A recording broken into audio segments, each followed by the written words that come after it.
1975 te ofrece más de 60.000 metros cuadrados en diferentes espacios adaptados a cada evento, con una gastronomía exquisita y parking privado. Estamos a 15 minutos del aeropuerto de Madrid-Barajas con acceso directo desde la A2, salida 28. Visítanos en mice.elolivar.es.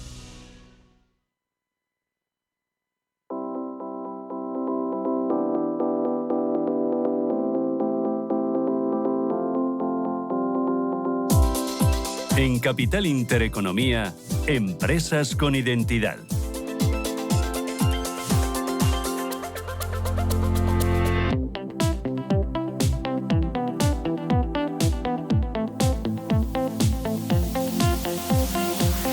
Hoy en Empresas con Identidad, una startup alicantina que limpia de plástico los mares y los océanos y lo hace para fabricar mobiliario y también estadios. Su nombre, The Gravity Wave.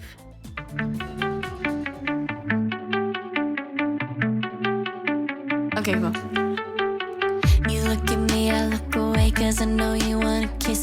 Gravity Wave limpia el plástico de mares y puertos y lo transforma en productos y materiales con larga vida útil. Reciclaje para fabricar mobiliario, cartelería, hasta asientos para estadios. Gravity Wave nació en el año 2019, casi como una iniciativa social por parte de Amaya y Julen Rodríguez, dos hermanos comprometidos con la biodiversidad que quisieron dar una solución para lograr un océano libre de plásticos. Por citar algunas cifras, en 2023 recogieron de mares y puertos 356.000 kilos de plástico, facturaron 1 millón de euros y creo que ya han limpiado 500.000 kilos de plástico. Nos acompaña Amaya Rodríguez, fundadora de Gravity Wave. ¿Qué tal? Buenos días, Amaya. Buenos días. Bueno, ¿cómo comenzó todo? ¿Cómo fue esa configuración de la idea, el nacimiento de la compañía, ese desafío? Porque tengo entendido que todo viene de un viaje a Asia. Sí, así es. Bueno, el porqué de Gravity Wave viene de una preocupación personal. Y esta preocupación personal también viene de una experiencia que yo viví en el sudeste asiático. Yo tuve la oportunidad de vivir más de 3 años en China.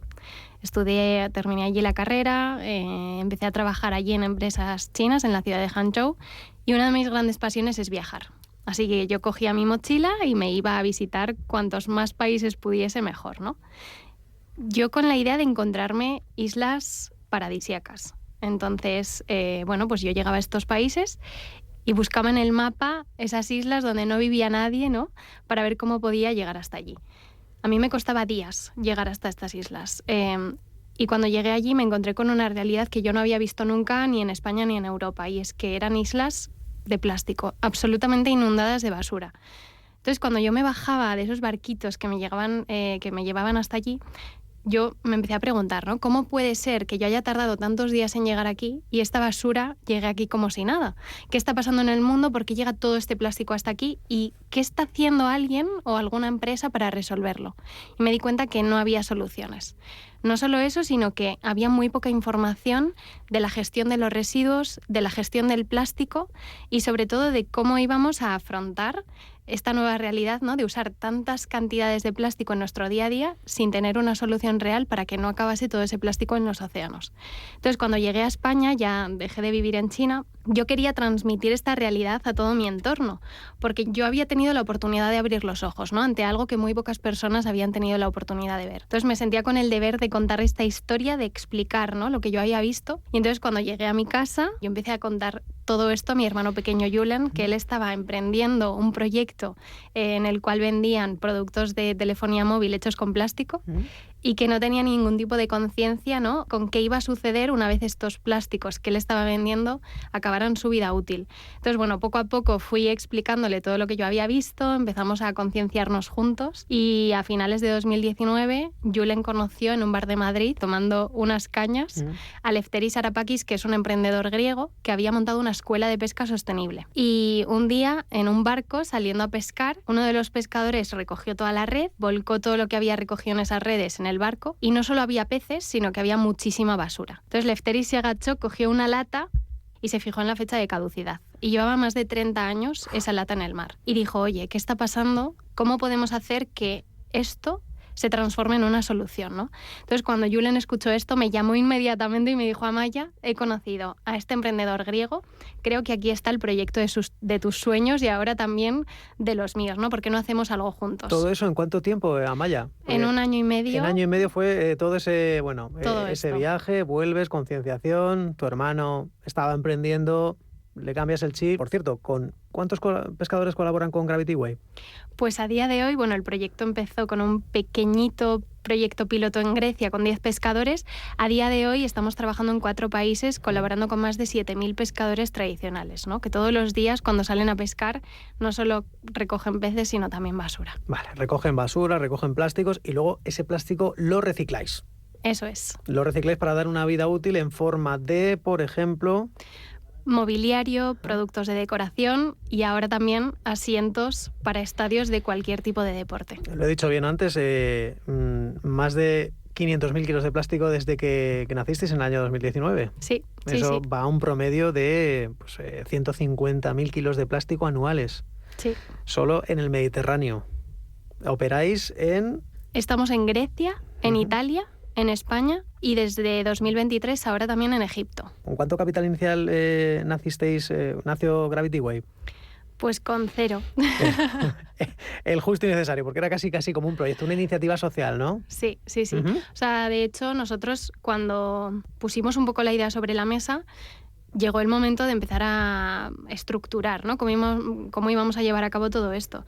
Y a la hora de registrar la compañía, mucha gente nos decía: oye, pero vais a ser una ONG, ¿no? Porque al final lo que vais a hacer es algo muy social, no podéis ser una empresa. Y nosotros teníamos muy claro una cosa, y es que esto queríamos que fuese una empresa rentable para que nosotros mismos pudiésemos escalar el impacto. O sea, no depender de donaciones como tienen que hacer las ONGs, sino decir: oye, ¿cómo podemos construir un modelo de negocio que sea rentable y escalable basado en limpiar plástico del océano? Con esta idea empezamos un poco a darle forma a Gravity Wave. Y con el capital inicial con el que empezamos, desde luego Julen y yo no teníamos ni un solo euro en nuestra cuenta. O sea, Julen en ese momento tenía 22 años, yo 27, éramos súper jovencitos. Pero sí que empezamos a buscar financiación, ¿no? Y ahí empezamos la búsqueda de inversores, de business angels, que fueron los que realmente apostaron por el proyecto, por Julen y por mí, y pudimos poner en marcha la primera recogida de plásticos y luego empezar a ver qué podíamos hacer con todo ese plástico. Que le vieron esa atracción, esa escalabilidad en un negocio que, como tú dices, que suena más a ONG pero es cierto que ahora estáis, hay un proyecto entre manos en el que, entre otras cosas, se han sumado los hermanos Gasol. Hay un proyecto piloto, tengo entendido, Amaya, con el Real Betis Balompié. ¿En qué consiste exactamente? O sea, básicamente ese material que encontráis en el fondo de los mares, de los puertos, se va a reutilizar para instalaciones deportivas. Sí. O sea, al final nosotros con Gravity Wave teníamos clara una cosa, que queríamos recoger la máxima cantidad de plástico de los océanos, pero también poder usar la mayor cantidad de lo que estábamos recogiendo para transformarla, para reciclarla y para darle una segunda vida a todo ese residuo. No tenía ningún sentido para nosotros solo limpiar si no podíamos hacer nada con todo ese material, ¿no? Entonces fueron unos meses muy duros al principio de primero entender qué plásticos estábamos recogiendo. Y ahí nos dimos cuenta que más del 40% del plástico que recogíamos de mares y puertos venía de las redes y artes de pesca.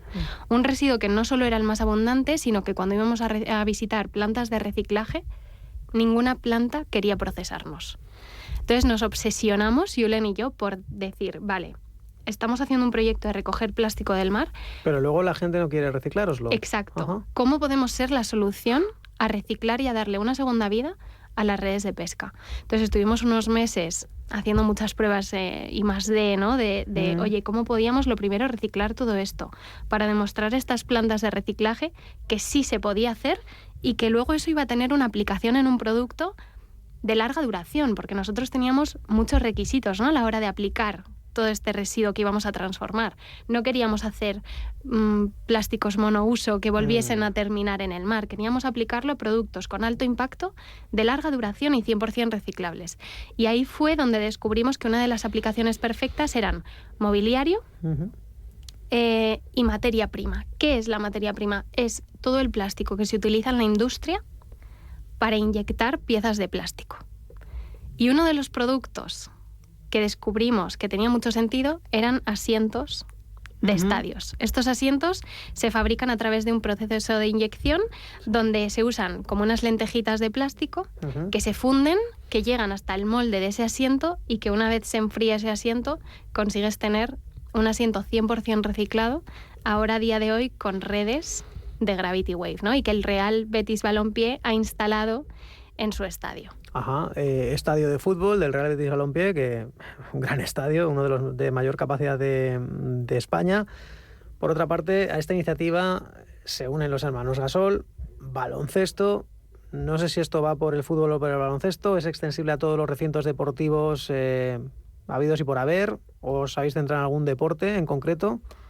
La idea con los hermanos de Gasol es que sean embajadores para hacer del mundo del baloncesto un mundo mucho más sostenible. A día de hoy, el baloncesto está haciendo poquito por el planeta. De hecho, el mundo del deporte en general, ¿no? Ya no el mundo del fútbol, es un altavoz tremendo para hacer grandes cambios sociales. Empezamos por el fútbol porque el Betis es uno de los clubs de fútbol más sostenibles de Europa. Tienen una fundación súper comprometida con hacer cosas sociales y medioambientales. Entonces fue como el proyecto piloto perfecto para demostrar que esto era viable, ¿no? Que unos locos que ahora están trabajando en el Betis creían que esto era posible y lo hemos demostrado, ¿no? Ahora con los Gasol la idea es eso, que ellos sean embajadores de este producto para llevarlo al mundo del baloncesto y que se pueda extender a cualquier deporte y a cualquier sector que quiera apostar por esto, ¿no? Para hacer el mayor impacto posible. La fundación del Betis, los hermanos Gasol, ¿en qué acuerdos estáis trabajando? No sé si estáis ya a punto de cerrar, bueno, pues con algún club más modesto, menos modesto, o de momento. ¿Por dónde van esos acuerdos para este? En fin, no sé si tiene incluso nombre este proyecto. Pues estamos haciendo muchas reuniones muy interesantes con distintos clubs, tanto de fútbol como de baloncesto, con personas con un altavoz muy grande para elevar al final el mensaje, ¿no? Y poder llevarlo no solo a un club, sino a todo el sector. De momento no podemos decir mucho, Bien, bueno. pero ojalá en la próxima entrevista que nos hagáis podamos contaros con qué clubs vamos a trabajar. Pero bueno, el proyecto tiene mucho potencial, el impacto puede ser tremendo y al final, estamos escogiendo también a los mejores compañeros de viaje para iniciarlo. Más de 7.000 pescadores. Estáis enfocados en el Mediterráneo, España, Grecia, Italia, Egipto. ¿La idea es, Amaya, seguir apostando por esta región o algún día os veis en otros mares, otros países?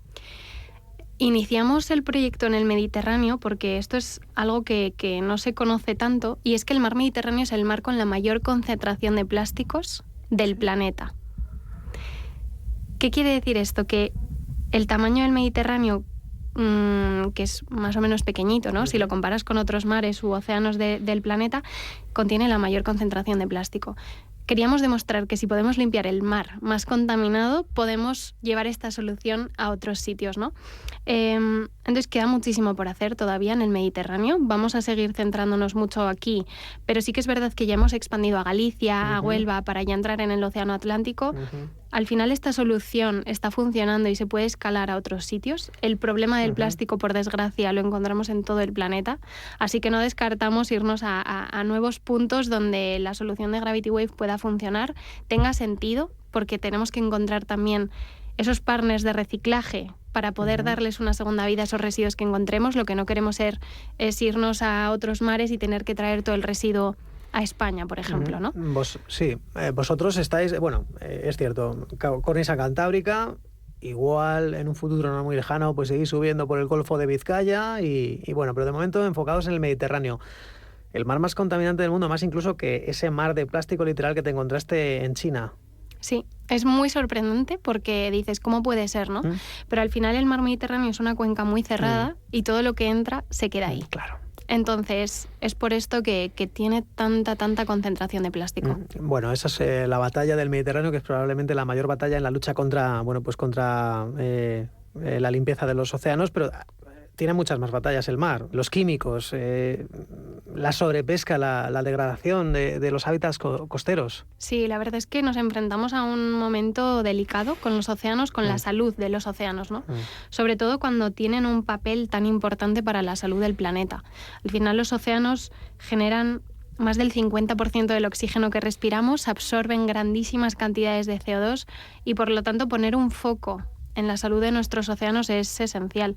La ONU ya ha establecido esta década como la década de los océanos y por lo tanto se está trabajando muchísimo a nivel normativas, legislación, para cada vez proteger más estos océanos. Se ha firmado ya, más de 190 países han firmado un tratado para proteger el 30% de los océanos. Esto es un paso increíble, un hito brutal, y hay que movernos hacia esa dirección, ¿no? Nosotros estamos trabajando con científicos, con empresa privada, con gobiernos, para que esto cada vez sea más. Fíjate, tenéis otra batalla más también, Amaya.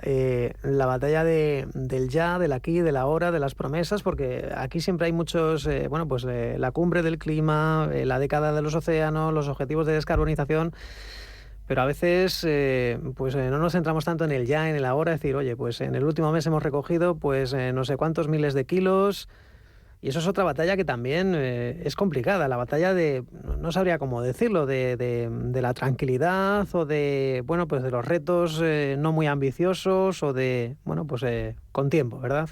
Sí, yo creo que aquí es donde las startups ponemos esa presión, ¿no? de que hay que pisar el acelerador y todo lo hacemos desde la acción. Nosotros no decimos nada si no lo hacemos, ¿no? Entonces, es poder ofrecer todo lo que estamos haciendo nosotros a todas estas organizaciones que necesitan soluciones como la de Gravity Wave en este área o de otras startups en otros momentos o en otros retos a los que nos enfrentamos. Pero sí, hay que pisar el acelerador y sobre todo también hablar desde la solución. Porque a veces es un poco... No tanto denunciar, ¿no? Exacto. O sea, yo siento a veces que es todo muy pesimista, ¿no? Que siempre nos hablan desde el problema, desde el pesimismo, de la negatividad. Nosotros enfocamos todo desde la parte más positiva de que es posible solucionar. Entonces es desde ahí, desde donde tenemos que concienciar también a las miles y millones de personas a las que vamos a llegar con esto. Estamos ya llegando al último tramo de la entrevista. Vamos a hacerla con un bloque de preguntas cortas, Amaya. ¿Qué es lo más sorprendente que os habéis encontrado en el mar? En el mar, mira, hemos sacado absolutamente de todo. Hemos sacado barcos enteros, ruedas de cualquier tipo de vehículo que os imaginéis, impresoras, bicicletas, motores, incluso... una vez encontramos un cañón de los 50 en Grecia que tuvimos que llamar al ministerio para que lo recogiesen. Claro. O sea, el mar es un vertedero que nadie ve. Todo está en el fondo y no somos muy conscientes porque no lo vemos, ¿no? Y cuando no ves algo es muy difícil concienciarte sobre ello. Entonces, pues eso, hay que resolver esto cuanto antes, sobre todo también empezar a prevenir que el plástico siga entrando en el mar, porque por mucho que Gravity Wave limpie cientos de miles de toneladas, latas si de sigue 30 entrando, años, latas de 30 años de caducidad y las que le quedaban, si no la llega a ver, en fin. ¿Cuántos kilos de basura habéis podido recoger en un día o en un periodo muy corto de tiempo? El mayor hito que hemos conseguido en Gravity Wave fue este 2023, el Día Mundial de los Océanos, que es el 8 de junio. Nos fuimos a una isla griega que se llama Andros, que está muy cerquita de Mykonos, donde habíamos encontrado un vertedero submarino lleno de cientos de toneladas de plástico. Y fuimos allí durante 5 días con el reto de sacar más de 100 toneladas de residuo del mar y lo conseguimos. Hicimos allí un despliegue bastante importante con no solo Gravity Wave, sino también nuestros partners en Grecia y más acciones, ¿no?, que llevamos a cabo allí. Y conseguimos sacar 100 toneladas de plástico en 5 días. El mar más contaminado me dices que el Mediterráneo. ¿Tú dirías que los países del área mediterránea forzosamente tienen que ser las sociedades menos concienciadas? Por ejemplo, el motivo del por qué Gravity Wave ha ido a Egipto es porque Egipto es el país que más plástico contamina el mar Mediterráneo. Entonces es un poco ir a la raíz del problema para empezar desde donde todo comienza, ¿no? Pero sí, se vierte mucho plástico desde los países mediterráneos, especialmente donde hay una peor gestión del plástico. Bueno, última pregunta de la entrevista, Amaya. Siempre acabamos con la misma para todos los entrevistados. Un emprendedor, emprendedora, compañía, empresa, iniciativa que admires y que merezca la pena venir aquí a Empresas con Identidad de Capital Intereconomía. Bueno, uno de nuestros ídolos, ¿no? Por así decirlo, en el mundo del emprendimiento. Además, tenemos la suerte de que es el principal inversor en Gravity Wave y es Pablo Fernández. Y es el que nos está ayudando a llevar Gravity Wave al siguiente nivel, ¿no? Que es donde necesitamos estar. Bueno, pues quién sabe, si para la próxima Pablo Fernández y que nos cuenten, en fin, algunos de estos propósitos de vuestra compañía. Amaia Rodríguez, consejera delegada también, aparte de fundadora. Sí. Muchas gracias. Gracias a ti.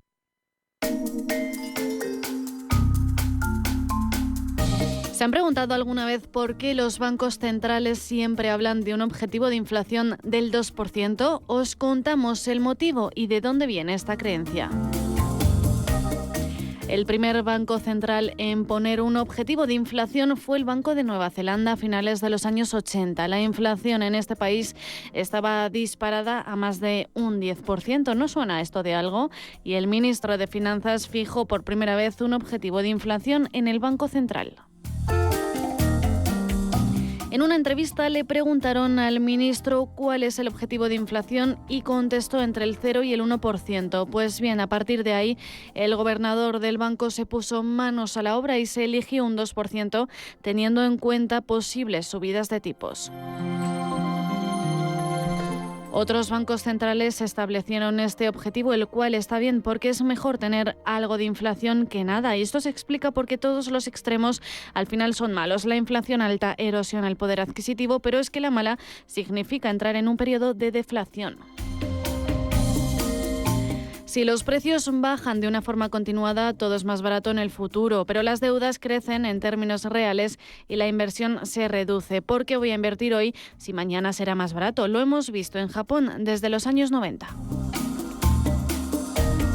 Un 2% es una inflación baja y estable. Tener algo de inflación mueve la economía, pues se busca una mayor rentabilidad del dinero y reduce las deudas en términos reales. En cuanto a si ese objetivo del 2% se puede mover, por supuesto que sí. De hecho, los bancos centrales lo revisan con periodicidad. Tener un objetivo está bien, pero el valor concreto debería ser el adecuado para permitir un crecimiento económico sostenible.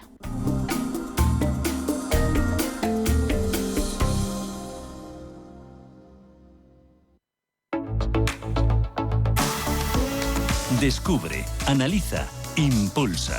Digital Business en Capital Intereconomía. Son las 11:28 de la mañana. Es lunes, lunes santo. Y hoy, en este Digital Business, vamos a hablar de la computación cuántica y de las posibles aplicaciones al mundo financiero. Vamos a ver qué es, quién lo regula, cómo es la regulación a día de hoy y sobre todo aplicaciones para entender qué ventanita abierta al futuro nos abre esta tecnología. Pero antes vamos a ocuparnos de un nombre propio, de Telegram.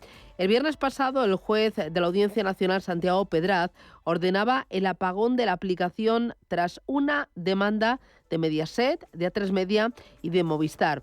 Y es que las compañías denunciaron a la aplicación de mensajería instantánea por alojar sin permiso contenido protegido por los derechos de autor. Pero el juez de la Audiencia Nacional ha suspendido de forma cautelar la orden de bloqueo de la aplicación. Pedraz ha pedido a la policía un informe de incidencias y suspende ese bloqueo judicial de Telegram. Vamos a intentar comprender qué es, por qué ha pasado, qué implicaciones tiene. No sé, Mireia Calderón, ¿por dónde empezamos? Pues vamos a empezar, si te parece, situando a los oyentes, porque como has comentado, la denuncia la hacen esos 3 grupos audiovisuales que dicen que hay usuarios y canales en la aplicación que utilizan sus imágenes sin consentimiento y sin pagar derechos. Y el juez Pedraz ha adoptado la medida cautelar de cerrar la aplicación entera porque Telegram no ha respondido a sus requerimientos, aunque ahora, como has explicado, ha suspendido ese bloqueo temporalmente hasta que recaude más datos. Nos lo comenta mucho mejor Martín Piqueras, profesor de OBS Business School y experto en estrategia digital en Gartner. Lo que está ocurriendo con Telegram es básicamente que por su propia naturaleza de medio de comunicación encriptado, independiente, no sometido a gobiernos y no sometido a ninguna ley internacional, está siendo utilizado tanto por las personas que buscan una comunicación legítima, discreta, para mantener sus comunicaciones por razones legítimas en el anonimato, pero también para aquellas personas que quieren tener unas comunicaciones totalmente discretas con la intención de hacer el mal. O, como en este caso, en España, personas que distribuyen contenidos que están sometidos a propiedad intelectual por parte de terceros sin ningún tipo de control. Esta situación, como es normal, provoca controversia. En primer lugar, con respecto a la proporcionalidad de la medida, porque se cierra la comunicación y mensajería, se cerraría a 8 millones de personas, porque algunos canales o usuarios no pagan derechos a 3 grupos audiovisuales. Después surge la duda de si es eficaz la medida, si realmente se puede cerrar esa aplicación con una orden a las operadoras. Y por último, ¿qué alternativas hay? Si se puede recurrir a otras medidas u otras alternativas. Evidentemente es eficaz. Cerrando el canal de comunicaciones vamos a parar la distribución de esos contenidos, al menos en la geografía española. España no puede cerrar Telegram a nivel mundial, puede cerrar para la geografía española. De todas formas, no es eficiente. Hay muchas empresas particulares que utilizan Telegram de forma absolutamente legítima y que se van a ver afectados por la misma medida. Esto puede llevar a negocios, a empresas y a particulares que lo utilizan para comunicarse fuera de otros canales más conocidos como WhatsApp u otros, a tener que buscar medios alternativos.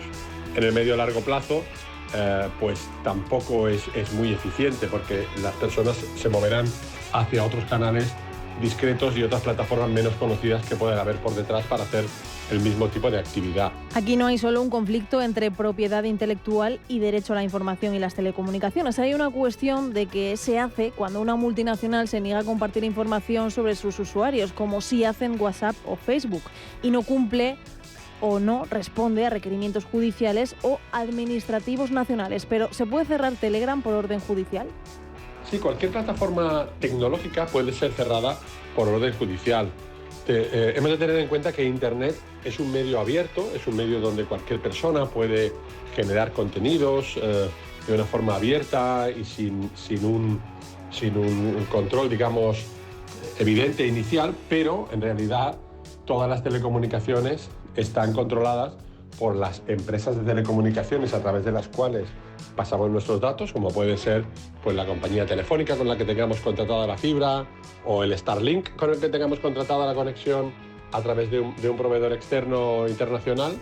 Y estas empresas están obligadas, para operar, a tener ese sistema de gobierno en el cual la policía puede venir a pedir información, o puede, el gobierno o los jueces pueden solicitar que un determinado tráfico desde un proveedor hasta un usuario sea cortado, y tiene la obligación de hacerlo en un determinado periodo de tiempo. ¿Y cómo afecta esto a sus usuarios? Porque Telegram dispone de unos 900 millones de usuarios en todo el mundo, según las últimas cifras oficiales reveladas por el ruso Pavel Durov, el multimillonario ruso fundador de la compañía junto a su hermano Nikolai. Y en España tiene unos 8,5 millones de usuarios, aproximadamente un 18% de la población, según el panel de hogares publicado por la CNMC. Los usuarios de Telegram se verán altamente afectados. El sistema dejará de estar disponible en España si se lleva a efecto este bloqueo. Los usuarios no se podrán comunicar, así que tanto usuarios legítimos como ilegítimos se verán afectados y no podrán utilizar el canal. Esto puede dar lugar a problemas importantes, según se haga el uso. Son varios millones de usuarios los que hay en España. Muchos de ellos utilizan el canal para comunicarse información entre empresas o para comunicarse información, crítica para la gestión de determinadas actividades legítimas y profesionales. Estas personas tendrán que moverse a otros canales diferentes. El letrado comunicó que presentaría alegaciones ante el Tribunal de Justicia de la Unión Europea en el día de hoy, con un requerimiento para que fuera el alto tribunal el que rectificara la decisión que el juez Pedraz había tomado desde la Audiencia Nacional, aunque, como hemos dicho, el juez está ahora esperando un informe para proceder a esa suspensión. Así que habrá que esperar para saber cómo se van desarrollando los hechos. Nos acompaña Paco González, que es CEO de Core Capital. Paco, ¿qué tal? Muy buenos días. ¿Qué tal, Susana? Pues aquí estaba escuchando con detalle. Bueno, lo último es que Pedraz ha pedido a la policía un informe de incidencias y que de momento ha suspendido ese bloqueo judicial de Telegram. ¿Cómo ves todo esto Eso es. que ha pasado? El primero, suspensión por petición de esas 3 grandes cadenas de generadoras de contenidos, y ahora da marcha atrás el juez federal. ¿Cómo lo ves?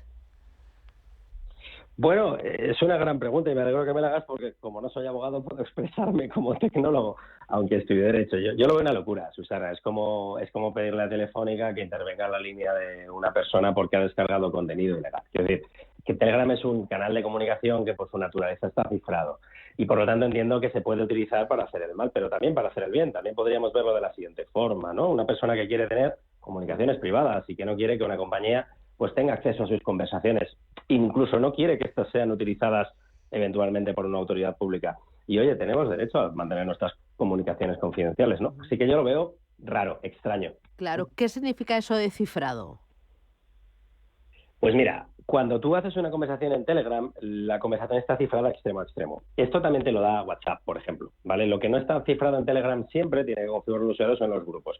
Cifrado significa, imagínate que tenemos un coche, ¿no? Entonces en ese coche voy yo conduciendo. Tú ves el coche y me ves a mí. Si yo tinto todas las ventanas del coche, incluyendo la delantera, verías el coche moverse, pero no sabrías si lo conduzco yo o lo conduce otra persona. La información, en ese caso, si ese coche fuera un paquete de información, estaría cifrada, no ves el contenido.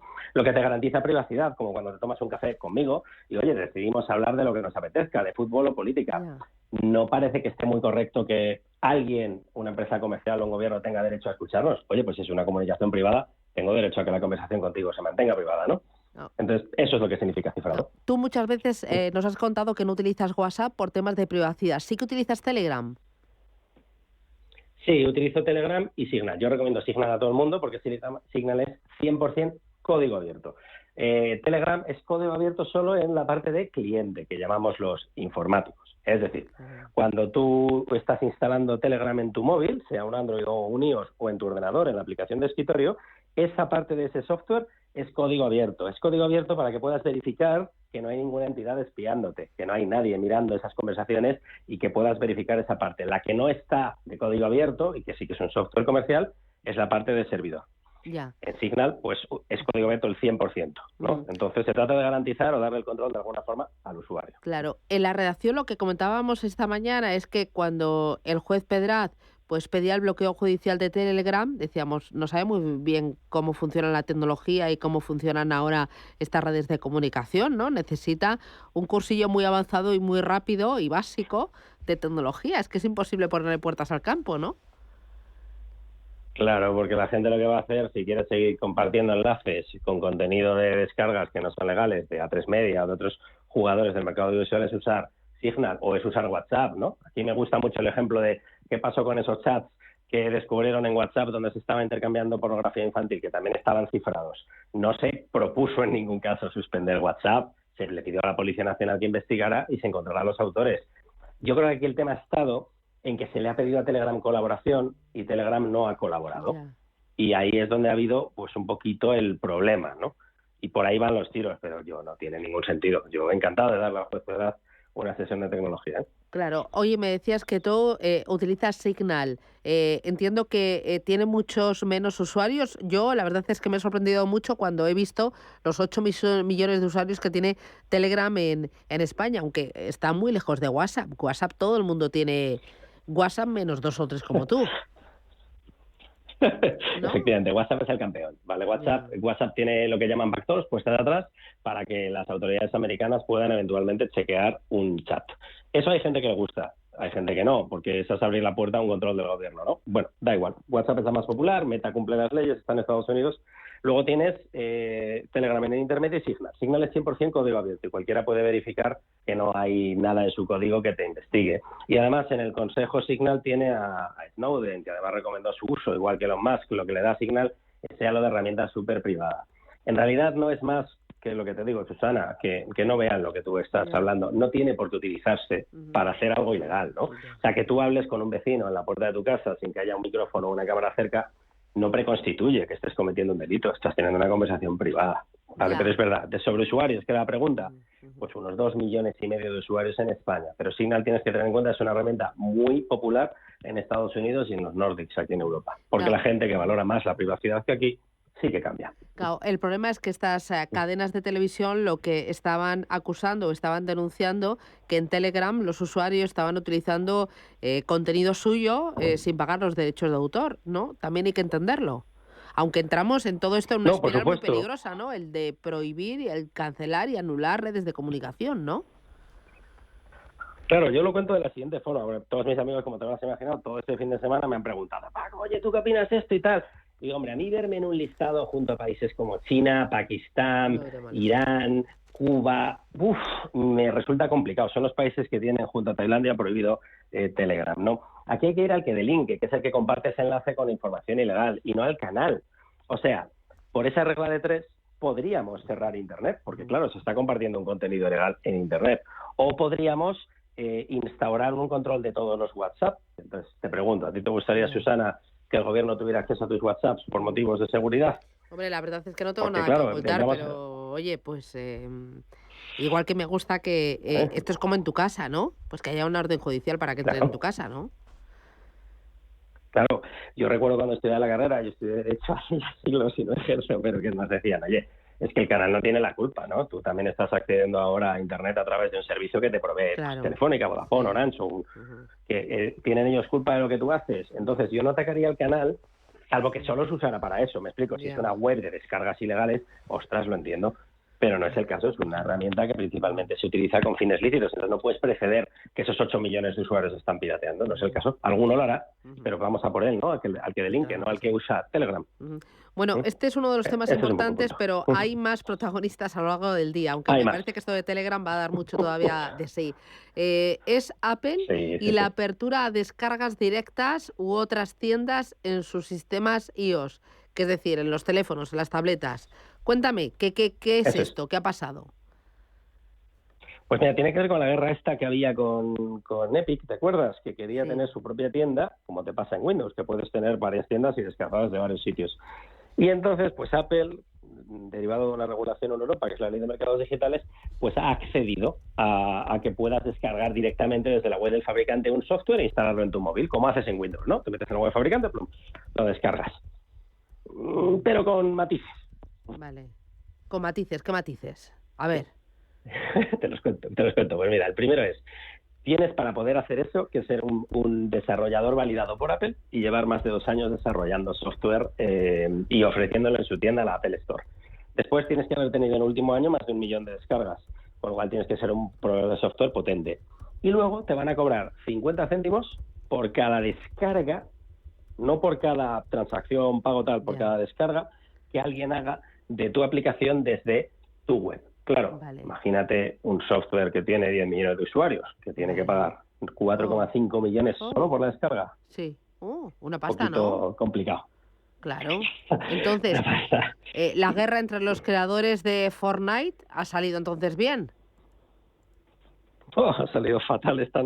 Han demandado a Apple porque han dicho, oye, esto es un abuso. Has quitado la condición de entrada, no se puede utilizar una tienda alternativa que no sea la misma. He dicho, bueno, vale, sí se puede, pero con un precio abismal. Entonces han demandado a Apple. Claro, no va a estar en Apple. No, de hecho es que Apple ha reaccionado suspendiendo su cuenta de desarrollador, con lo cual la guerra está ahí, ¿no? Yo creo que tendrá que llegar a un punto de entendimiento. Y guerra que sigue en los tribunales. Sí, mira, ahora Apple ha reclamado a Epic, que es noticia de la semana pasada, $73,4 millones por gastos legales. Y Epic está calculando el lucro cesante, en fin, la típica batalla de Megatrust en Estados Unidos, que yo creo que tendrá respuesta de la agencia antitrust, porque ya lo ha hecho con Microsoft tarde o temprano. Vamos con todo un culebrón, ¿no? Un culebrón muy divertido, pero vamos, una historia de estas que seguiremos hablando de ella, seguro. Oye, otra cosita de la que hemos hablado con Apple, ¿qué es eso que he leído de que van a integrar servicios de inteligencia artificial generativa de Google en sus teléfonos? Pues sí, es noticia de un par de días que se ha filtrado que Gemini podría ir integrado en Siri. Esto es buena noticia en el sentido de que Apple se había quedado un poquito atrás y le estaba penalizando en bolsa no tener un acuerdo con una gran compañía a este respecto. También se dice que han hablado con ChatGPT. Las fuentes, yo he consultado, no se pronuncian, no tengo confirmación oficial, pero bueno, está en el mercado y cuando el río suena, pues ya está. Bueno, agua lleva. Bueno, Paco González, ¿qué agua? Nos va a caer esta Semana Santa, así que con paraguas, chubasquero, pero disfrutarla con una torrejita entre los labios. Oye, cuídate, gracias y descansa. Un abrazo fuerte. Feliz Semana Santa, un abrazo. Chao, chao, un abrazo.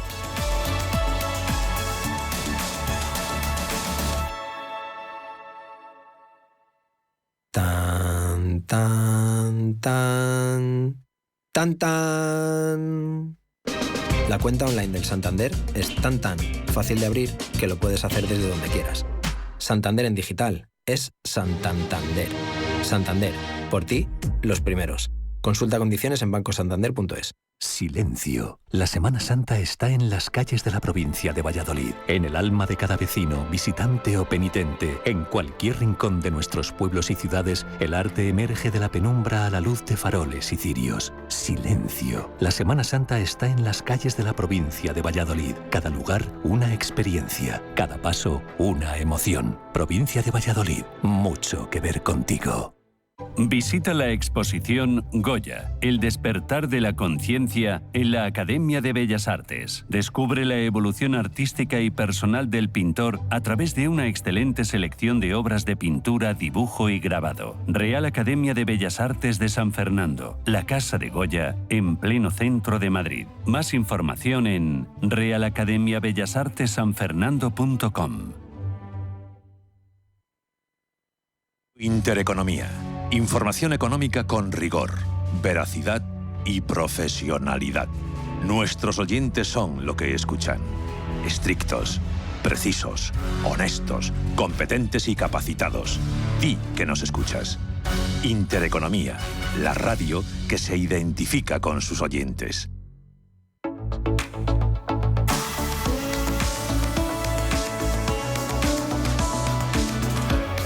Descubre, analiza, impulsa. Digital Business en Capital Intereconomía. El avance tecnológico es imparable y entre los desarrollos más emocionantes de los últimos años está la computación cuántica. Esta disciplina no solo permite y promete revolucionar nuestra comprensión y aplicación de la tecnología, sino que también está destinada a transformar diversos aspectos de nuestras vidas, como nunca antes. Vamos a intentar explicar qué es, cuál es el potencial, cuáles son las aplicaciones, sobre todo a día de hoy. Y para ello me acompaña Carmen Recio, que es Director Quantum Computing en Moody's. Carmen, ¿qué tal? Buenos días. Bienvenida. Buenos días, Susana. Muchas gracias. Oye, ¿qué es la computación cuántica? Que a mí esto me suena a matemática, pero de la dura, de la muy dura. Sí, totalmente. Pues una forma fácil de explicarlo sería pensar que es un nuevo tipo de ordenador. Se llama cuántico porque se comportan de forma diferente y se basan en la mecánica cuántica, esta parte de la física que desperta tanto interés. Y quizás para entenderlo un poquito mejor, una buena metáfora que me gusta mucho es si comparamos los ordenadores que tenemos hoy en día con un coche que nos puede llevar al destino que queremos llegar, por la ruta más eficiente que encontremos, ¿verdad? Los ordenadores cuánticos no es que sean un Ferrari, no es que sean más rápidos. Los ordenadores cuánticos, siguiendo con la metáfora, podrían ser un coche que además de poder ir por carretera, es capaz de volar y es capaz de sumergirse en el mar. Es decir, nos permite llegar a lugares inexplorados hasta ahora. Vosotros en Moody's habéis realizado una encuesta a 200 líderes en datos, análisis e innovación del sector de servicios financieros. ¿Qué es lo que dice esa encuesta? Porque está muy focalizada al sector financiero, ¿verdad? Sí, nosotros queríamos entender cuál es la preparación del sector, porque con nuevas tecnologías, y así lo ha demostrado la inteligencia artificial generativa, no podemos esperar a que explote para poder hacer uso de ella, sino que tenemos que hacer un trabajo previo de ciertos años para prepararnos para poder utilizarla y entender cómo implementarla en producción. Entonces, en este contexto, nosotros ya estamos preparándonos, pero queríamos saber qué es lo que están haciendo nuestros clientes, las compañías del sector financiero. Y lo que descubrimos básicamente fue que no están preparados, porque un 73% de las empresas que entrevistamos aún no saben dónde les va a aportar un valor comercial, es decir, dónde lo van a poder aplicar. Además, el 86% de las que entrevistamos reconocían que, aunque la computación cuántica supone un riesgo para la criptografía y deberían prepararse, aún no tenían una estrategia sobre cómo hacerlo. Entonces, esta encuesta para nosotros es una oportunidad para ayudar a hacer un poco de divulgación y a decir, tenemos que tener un toque de atención, hay que empezar a prepararse ya, y muchas empresas aún no lo están haciendo. Claro, y para dar ese toque de atención y también ese soporte y esa ayuda, habéis lanzado el Quantum for Finance, que es una plataforma de software. Cuéntame qué ofrece al sector financiero esta plataforma.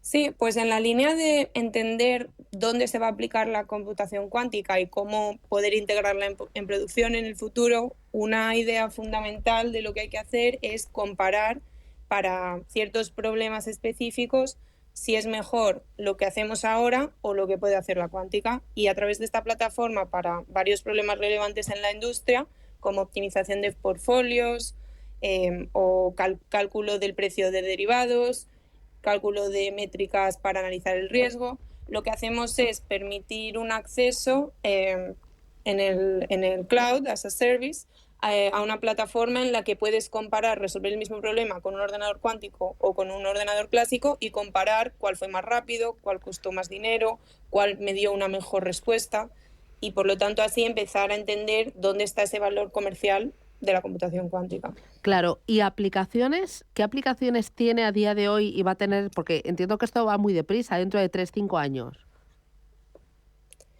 Bueno, nosotros lo que estamos haciendo ahora es precisamente responder esa pregunta, ¿dónde vamos a poder aplicarlo? Y al final, porque puedas hacer algo más rápido no significa que tengas que hacerlo. Entonces, lo primero es hablar con tus equipos internos que resuelven estos problemas de manera clásica hoy en día y entender qué necesidad de negocio real hay de hacer cierto cálculo más rápido o con mayor precisión.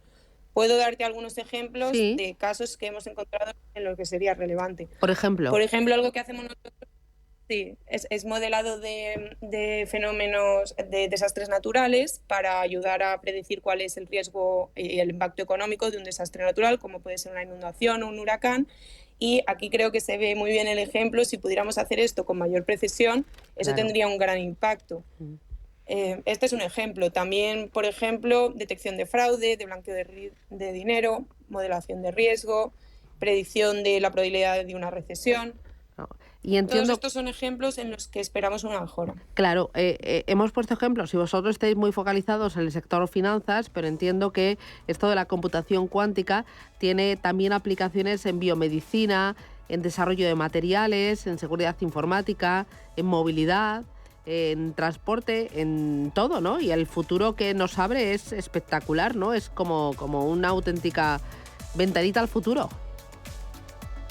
Sí, desde luego. De hecho, nosotros pensamos que va a ser la siguiente gran revolución después de la inteligencia artificial generativa, y hay muchísimo interés, muchos campos en los que nos va a aportar ventajas, y la verdad es que todos los que estamos trabajando en el sector estamos muy entusiasmados. Muy bien, pues Carmen Recio, director Quantum Computing en Moody's. Muchísimas gracias por ser tan didáctica, por explicarlo de forma sencillita, y que tengas buen lunes. Cuídate mucho. Un abrazo. Muchas gracias. Buen lunes.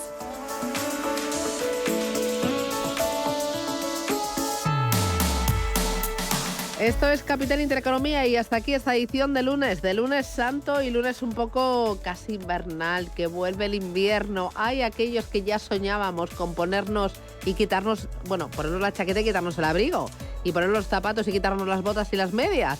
Pues no, que el invierno está aquí y con paraguas estos días, y me parece que, lo compensaremos de alguna manera. Bueno, que muchísimas gracias por habernos acompañado, por su confianza, por su compañía, por su atención. Que tengan una muy buena mañana de lunes y recuerden que mañana nos reencontramos aquí a las 7. Adiós, hasta entonces.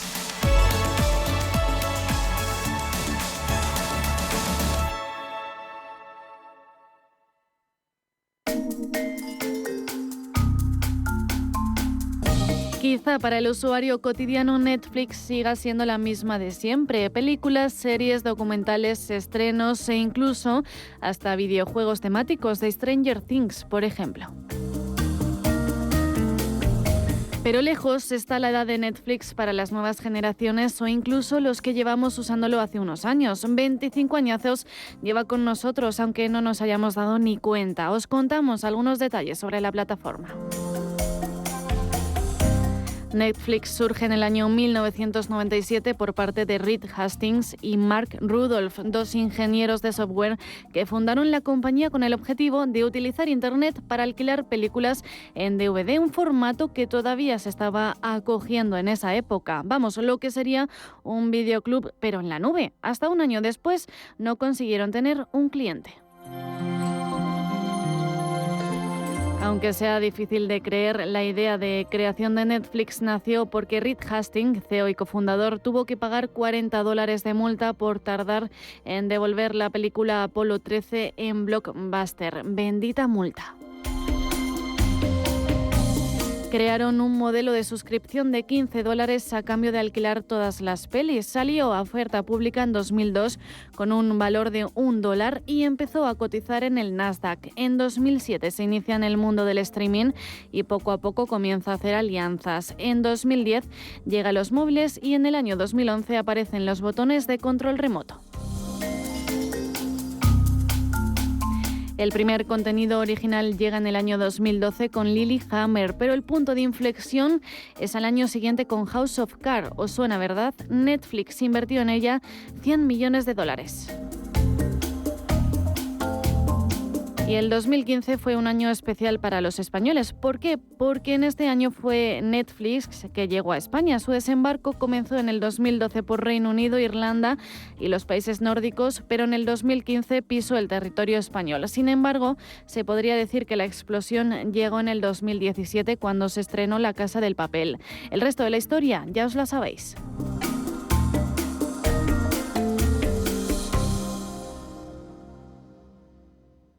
Radio Intereconomía. Eres lo que escuchas.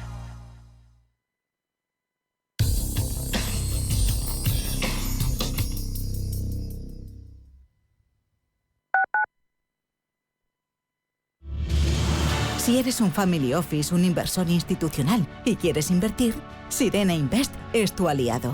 Sirena Invest es una promotora inmobiliaria con más de 15 años de experiencia en el sector inmobiliario polaco que ofrece invertir en una de las economías más pujantes y rentables del mundo. Polonia. Recuerda, sirenainvest.com con Y o llámanos al 648 019495. Sintonizan Radio Intereconomía. Desde el 8 de abril, las obras que Adif ejecuta en Chamartín provocarán una reducción de la capacidad operativa en la estación, lo que obliga a la reprogramación de los trenes de Renfe que prestan servicio en esta terminal. Para optimizar la capacidad de la infraestructura, Renfe y Adif han hecho un gran esfuerzo organizativo en un plan de transporte que permite mantener la oferta de plazas actual. Consulta los nuevos horarios en renfe.com, en estaciones y en el teléfono 912 320 320. Renfe, Ministerio de Transportes y Movilidad Sostenible, Gobierno de España. Empresa patrocinadora del equipo paralímpico español. Búscate una excusa para hacer una expedición a Groenlandia, para mirar a los